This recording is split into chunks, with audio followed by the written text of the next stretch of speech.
Hello guys, welcome back to my channel. दोस्तों, आज हम इस वीडियो के अंदर सीखने वाले हैं मूविंग एवरेज, यानी कि एक्सपोनेंशियल मूविंग एवरेज और सिंपल मूविंग एवरेज क्या होते हैं, दोनों में डिफरेंस सीखेंगे। और बेसिकली यदि आप इंट्राडे ट्रेडिंग करते हैं या फिर आप लॉन्ग टर्म इन्वेस्टर हैं तो इन दोनों ही इंडिकेटर का बहुत ज़्यादा इंपॉर्टेंट रोल होता है शेयर मार्केट के मामले में। इसलिए आपको ये वीडियो पूरा आखिर तक देखना चाहिए। और अगर आप इन इंडिकेटर का इस्तेमाल करते हैं तो आपके लॉसेस कम हो जाएंगे, यानी कि अगर आपके लॉस हो रहे हैं तो लॉसेस कम हो जाएंगे, यानी कि प्रॉफिट आपका इंक्रीज हो जाएगा। आप इन इंडिकेटर के जरिए जानकारी हासिल कर सकते हैं कि मार्केट का ट्रेंड क्या रहने वाला है, आप ये भी जानकारी हासिल कर सकते हैं। और इसके साथ में ही जो यूजफुल फॉर ट्रेंड तो पता कर ही सकते हैं आप ट्रेंड का, कि ट्रेंड ऊपर जाएगा मार्केट का या नीचे जाएगा। अगर आपको इतना कुछ आपको इंडिकेशन मिल जाए तो आप ट्रेडिंग करने के लिए आप काफ़ी कुछ हासिल कर सकते हैं इन्फॉर्मेशन, कि बेसिकली हमें ट्रेड लेना है या फिर नहीं लेना है। ठीक है ना। तो ये वीडियो काफ़ी इन्फॉर्मेटिव है। इस वीडियो को जल्दी से लाइक कर दीजिए, शेयर कर दीजिए और चैनल पर नए चैनल को सब्सक्राइब कर दीजिए। तो देखिए, सबसे पहले हम ये समझते हैं कि मूविंग एवरेज होता क्या है। ठीक है ना। तो मूविंग एवरेज को समझना है तो सबसे पहले देखिए मूविंग एवरेज, यानी कि एवरेज को समझते हैं पहले कि एवरेज क्या होता है। एवरेज कैसे निकालते हैं, जैसे कि अगर मैं आपसे बोलूं कि अगर आप अपना वेट निकालिए, एवरेज वेट कितना है, तो आप कैसे निकालेंगे। आप वेट निकालें तो ऐसे निकालेंगे, कभी आपका 50 kg वेट है, कभी आपका है 70 kg है, कभी आपका 55 है, कभी आपका 80 है, कभी आपका 69 है, प्लस एंड सो ऑन। ठीक है ना।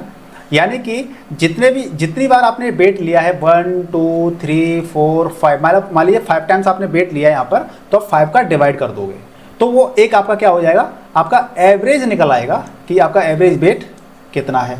ठीक है, एवरेज वेट निकल आएगा। इसी तरीके से हम बोले हैं कि शेयर मार्केट के अंदर शेयर का प्राइस, शेयर पिछले 10 दिन का शेयर का एवरेज प्राइस क्या है। यानी कि पहले दिन मान लीजिए शेयर का प्राइस था 10 रुपये, अगले दिन हो गया 15 रुपये, फिर आ गया 9 रुपये, फिर आ गया 6 रुपये, फिर आ गया 20 रुपये, फिर आ गया मान लीजिए 7 रुपये। इस तरीके से मान लीजिए आपने किया कितने दिन का, 1 2 3 4 5 6 7 दिन का किया आपने, तो 7 का डिवाइड कर दिया आपने इसके अंदर। ठीक है ना, 7 का आपने डिवाइड कर दिया। इसका मतलब ये है कि आपका एवरेज प्राइस 7 दिन का क्या है वो आ गया। तो ये ऐसे आप एवरेज निकालते हैं। ठीक है जी, ऐसे एवरेज निकालते हैं तो हमारे पास सीन में दो चीज़ें आती हैं। दो चीज़ें क्या आती हैं, एक तो आता है SMA और दूसरा आता है आपका EWA, यानी कि SMA, दूसरा EMA। ठीक है, दोनों के अंदर डिफरेंस को समझते हैं हम। सबसे पहले SMA होता है यानी कि सिंपल मूविंग एवरेज। ठीक है, सिंपल मूविंग एवरेज। चलिए, मैं सारा नहीं लिख रहा, नहीं तो आपको बहुत ज़्यादा टाइम, वीडियो लेंथी हो जाएगा थोड़ा। एक तो आपका SMA हो गया, EMA हो गया, MAA हो गया, मूविंग एवरेज एडेप्टिव हो गया आपका, एक DMA हो गया, यानी डेली मूविंग एवरेज हो गया। तो इसी तरीके से आपके कई सारे मूविंग एवरेज होते हैं, लेकिन जो हमारे लिए इंपॉर्टेंट होते हैं, जो हमारे लिए काम के होते हैं, हम उनको इस्तेमाल करते हैं। ठीक है, तो ना ही हम इसके अंदर MMA को यूज़ कर रहे हैं, ना ही हम DMA को यूज़ कर रहे हैं। हम SMA को समझेंगे और EMA को समझेंगे। ठीक है, अब SMA क्या होता है इसको हम समझ लेते हैं थोड़ा सा।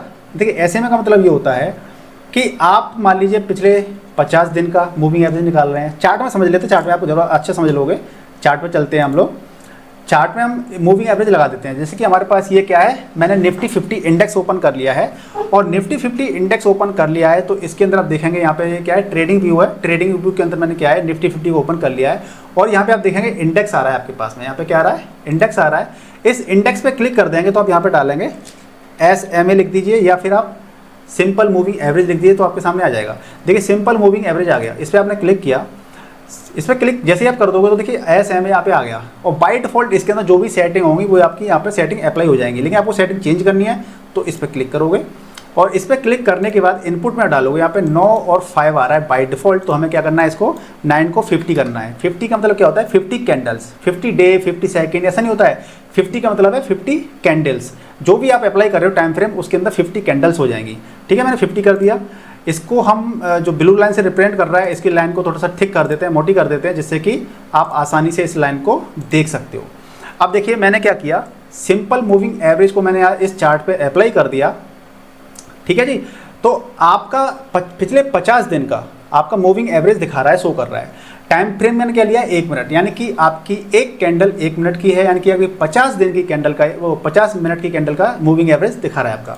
अगर आप इसको कर देंगे डे वाइज, यानी कि अगर आप लॉन्ग टर्म इन्वेस्टमेंट करना चाहते हैं आप लंबे समय के लिए इन्वेस्ट करना चाहते हैं तो आपको डे वाइज पे देखना चाहिए। डे वाइज कर दिया तो आपने, इसका मतलब क्या हो गया कि 50 जो कैंडल हैं वो आपकी 50 दिन की कैंडल है, ठीक है। इसी तरीके से आपने इसको डे को चेंज करके आपने कर दिया मान लीजिए 5 मिनट, यानी कि आप इंट्राडे ट्रेडिंग करते हैं, ऑप्शन ट्रेडिंग में आप इंट्राडे ट्रेडिंग करते हैं, तो इसका मतलब ये हो गया कि आपकी 50 कैंडल, यानी कि 50 कैंडल है, एक कैंडल कितने की है, 5 मिनट की है, यानी कि 5-5 मिनट की आपकी 50 कैंडल का मूविंग एवरेज है, ठीक है। अब इससे मैंने पहले आपसे बोला था कि आप इंट्राडे ट्रेडिंग करते हैं या फिर ऑप्शन ट्रेडिंग करते हैं, तो मैंने आपसे ये बोला था कि हम ट्रेंड को समझ सकते हैं कि ट्रेंड बेसिकली हमारा क्या रहने वाला है इसके अंदर, ठीक है। एक सेकेंड, ट्रेंड को समझ सकते हैं ट्रेंड क्या रहने वाला है।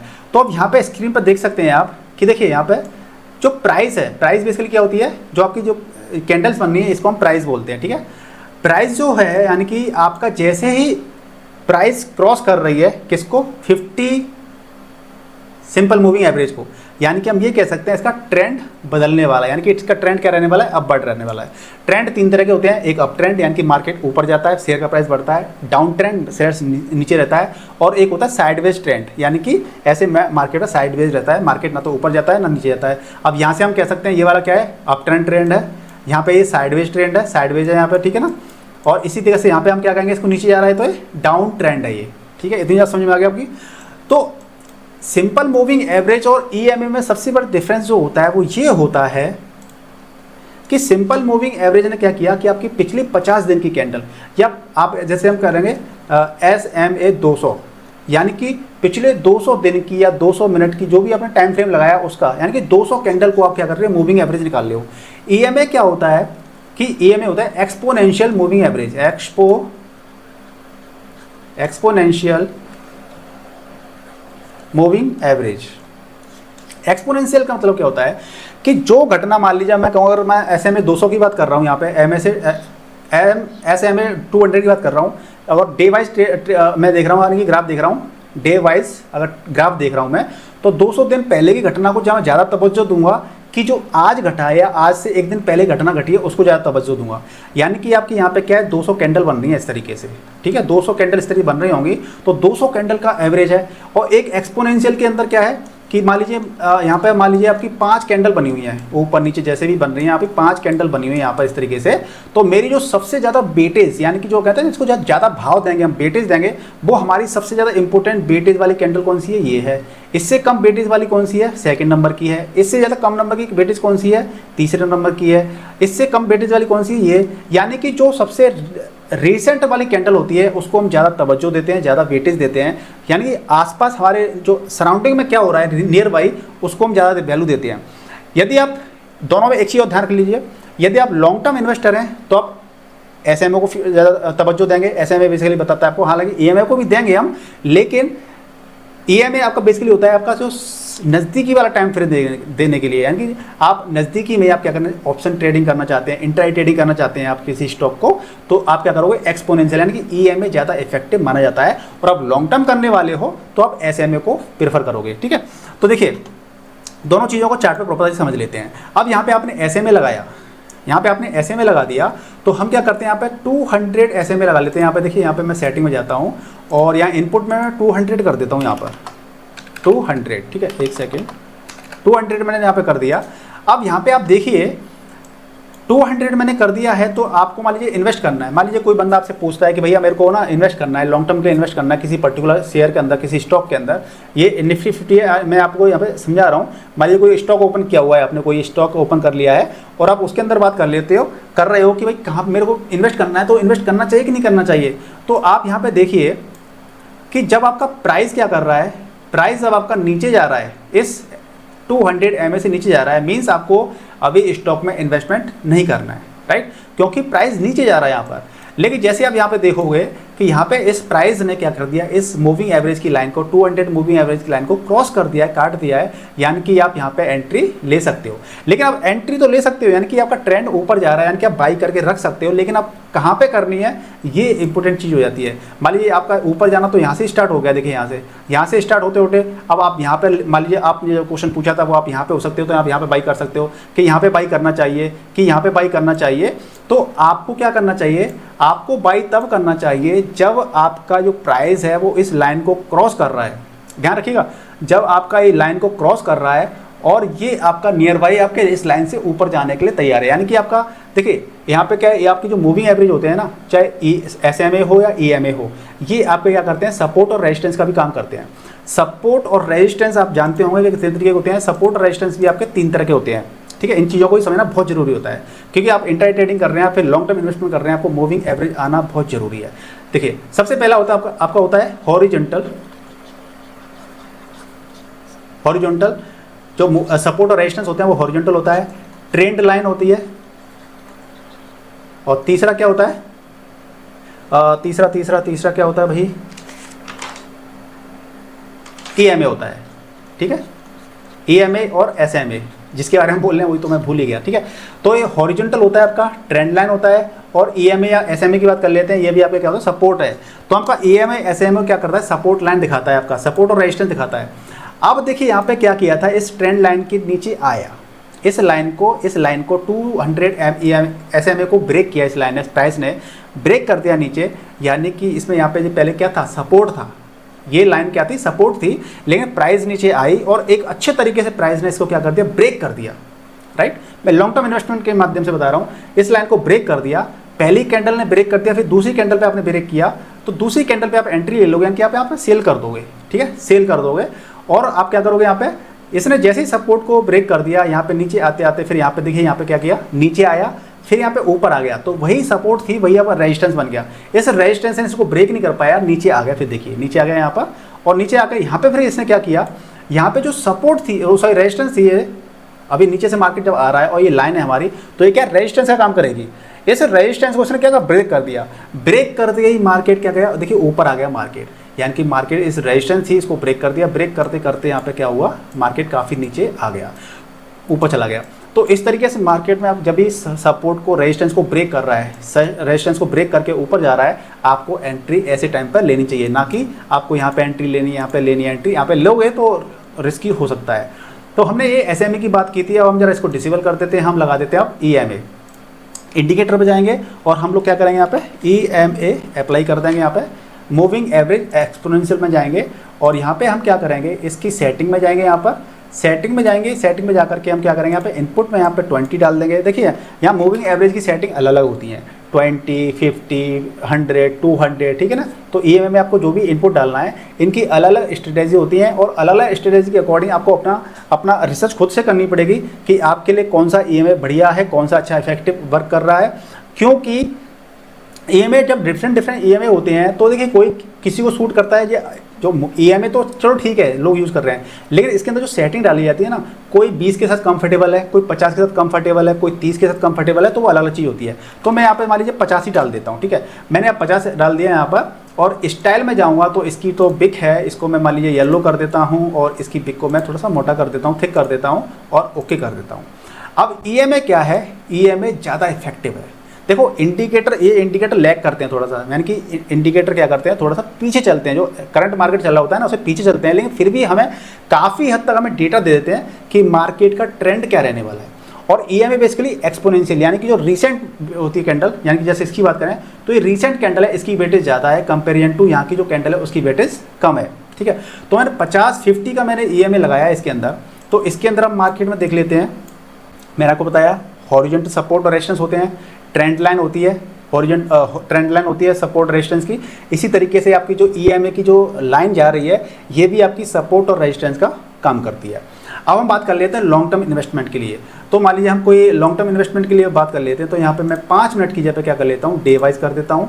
और डे वाइज में मैं देखता हूँ यहाँ पर कि देखिए यहाँ पे क्या हो रहा है, डे वाइज में मैं यहाँ पे देखता हूँ तो मेरा मार्केट, मैं मान लीजिए इसको एग्जांपल ले लेता हूँ। यहाँ पे क्या है, मार्केट मेरा साइडवेज है, एक तरह से साइडवेज है, मार्केट ऊपर आया नीचे आया। तो साइडवेज जो भी मार्केट होता है ना, कोई भी मूविंग एवरेज होता है या कोई भी इंडिकेटर होता है, वो प्रॉपर तरीके से वर्क नहीं करता है, यानी कि हमें रिजल्ट प्रॉपर देता नहीं है साइडवेज मार्केट के अंदर।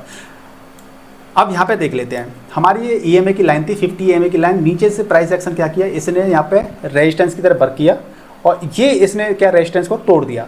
रेजिस्टेंस को तोड़ने के बाद देखिए ग्रीन कैंडल बनी है, फिर एक और ग्रीन कैंडल बनी है, यानी कि दूसरी वाली कैंडल पे आप क्या कर सकते हो, एंट्री ले सकते हो। बहुत सारे जो लॉन्ग टर्म इन्वेस्टर्स होते हैं वो क्या करते हैं, ब्रेकआउट का वेट करते हैं, डिफरेंट कंपनीज को, डिफरेंट स्टॉक को क्या करते हैं, वो वॉच करते हैं, रेगुलरली देखते रहते हैं चीज़ों को। लेकिन जैसे वो ब्रेकआउट देता है वो एंट्री बना लेते हैं लॉन्ग टर्म के लिए। और देखिए मान लीजिए आपने अगर एंट्री यहाँ पे बना ली, यहाँ पे एंट्री बना के आप मार्केट देखिए कि इसको फॉलो कर सकते हैं, ट्रेल कर सकते हैं, जो भी आपका प्रॉफिट होता है उसको ट्रेल कर सकते हैं। और फिर जैसे ही आपका लाइन के पास यानी कि 50 EMA लाइन के पास में जैसे मार्केट आने को होता है तो आप थोड़ा सा सतर्क हो जाइए, क्योंकि इसके अब ये क्या है, यहाँ पे ये सपोर्ट है, मार्केट प्राइस नीचे आ रही है, सपोर्ट है ये, और इसने अगर सपोर्ट को ब्रेक कर दिया यानी कि मार्केट नीचे जा सकती है, राइट, यानी नीचे मार्केट चली जाएगी तो हम क्या कर देंगे, दो चीज़ कर सकते हैं, अगर आपका पोजीशन बनी हुई है तो उसको सेल कर सकते हैं, और अगर आप नीचे मार्केट जा रहा है तो उसको सेल कर सकते हैं, ठीक है।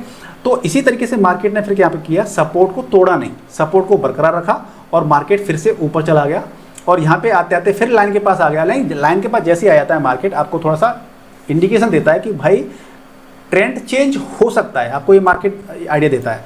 अब इसी तरीके से आपने यहाँ पे देखा, यहाँ पे मार्केट ने क्या किया, नीचे आया था, इसको सपोर्ट को तोड़ दिया था, फिर यहाँ पे रेजिस्टेंस का वर्क करने लग गई, रेजिस्टेंस का वर्क करने के बाद रेजिस्टेंस को ब्रेक किया, और ब्रेक करने के बाद देखिए काफ़ी अच्छा खासा मूव आया था, यहाँ तक काफ़ी अच्छा मूव आया है, और उसके बाद मार्केट क्या हो गया, साइडवेज हो गया, ठीक है। इसी तरीके से हम नीचे जब यहाँ पे आएंगे, यहाँ पे भी देखिए कितना अच्छा मूव है, प्राइस एक्शन यहाँ पे आया था, यहाँ पे सपोर्ट लिया, सपोर्ट लेकर के मार्केट फिर से ऊपर चला गया, राइट। देखिए अब यहाँ पे आप देखेंगे कि प्राइस साइडवेज चल रही थी, यहाँ पे साइडवेज चलने के बाद में यहाँ पे क्या किया, इसने लाइन से नीचे, प्राइस ने नीचे आया, यानी कि इसको रेजिस्टेंस को ब्रेक कर दिया, और ब्रेक करके देखिए कितना नीचे मूव आया यहाँ पे, आप यहाँ पे कितना अच्छा खासा प्रॉफिट कर सकते हैं, यहाँ पे सेल कर देंगे, यहाँ पे आप प्रॉफिट कर देंगे, ठीक है। तो इस तरीके से मैंने आपको इसके अंदर काफ़ी कुछ बताया कि वेटेज की बात बताई। अब देख लेता हूँ मैं जरा क्या रह गया इसके अंदर।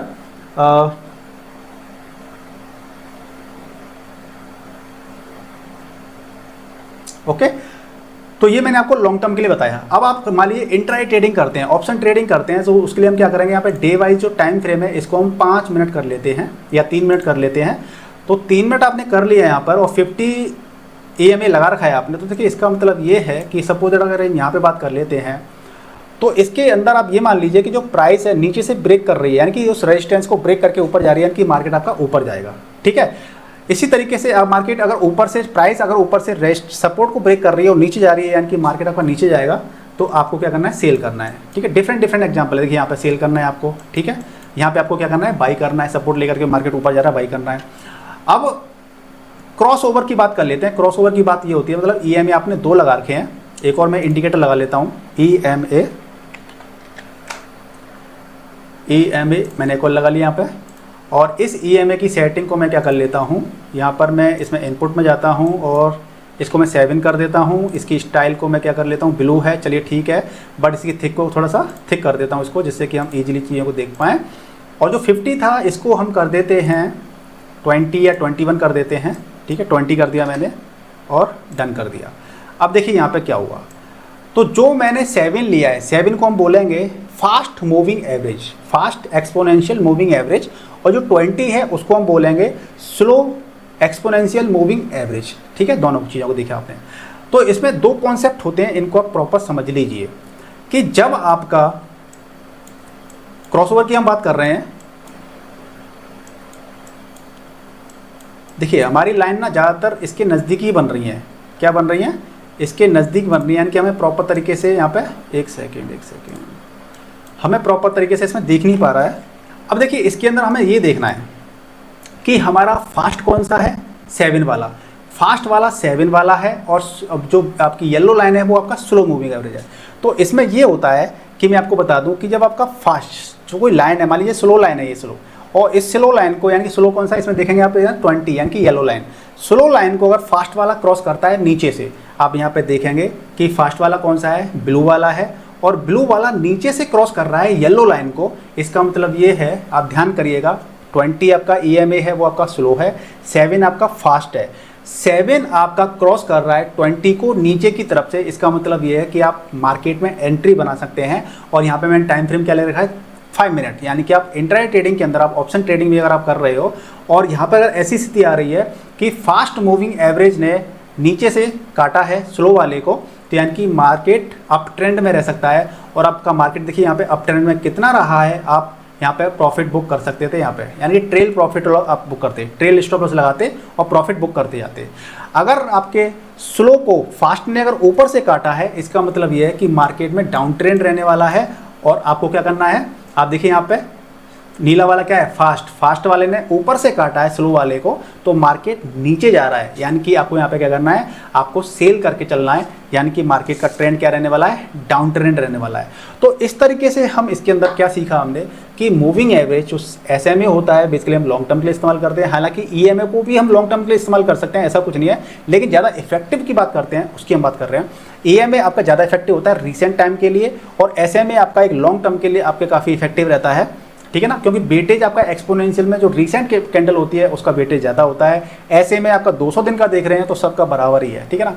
कभी मान लीजिए कोई हादसा हो गया था 200 दिन पहले, जैसे कोविड हुआ था या कोई युद्ध वगैरह हो गया, तो उस समय पे प्राइस बहुत ज़्यादा फ्लक्चुएट हो जाते हैं, तो ऐसे में प्रॉपर तरीके से क्या होता है, एक्यूरेट प्रॉपर ऐसे मूविंग एवरेज नहीं आ पाता है, इसलिए हमें एक्सपोनेंशियल को रीसेंट टाइम के लिए ज़्यादा कंसीडर करना चाहिए। हालांकि लॉन्ग टर्म के लिए आप इसको इस्तेमाल कर सकते हैं, ये डेटा है, आप डेटा का इस्तेमाल करके आप अपने लिए प्रॉफिट बना सकते हो, आप अपने लिए कुछ भी कर सकते हो, ठीक है। डेटा को आप जितना ज़्यादा एनालाइज करोगे आप मार्केट से उतना ही ज़्यादा उसके अंदर से पैसा कमा सकते हो, उसके अंदर से आप कितना भी मार्केट में पैसा छाप सकते हो, ठीक है ना। तो गाइज मुझे उम्मीद है कि आपको जो मैंने आपको उसके अंदर क्रॉसओवर भी बताया, इसके अंदर आपको मैंने सिंपल SMA भी बताया, आपको EMA भी बताया, आपको मुझे उम्मीद है कि आपको इसके अंदर काफ़ी जानकारी मिली होगी। लेकिन फिर भी अगर आपके मन के अंदर कोई डाउट रहा था तो मुझे आप कमेंट करके पूछ सकते हैं। वीडियो को जल्दी से लाइक कीजिए, शेयर कीजिए, चैनल पर नए आए तो चैनल को सब्सक्राइब कर लीजिए। मिलते हैं नेक्स्ट वीडियो में, तब तक गुड बाय, टेक केयर, जय हिंद, जय भारत।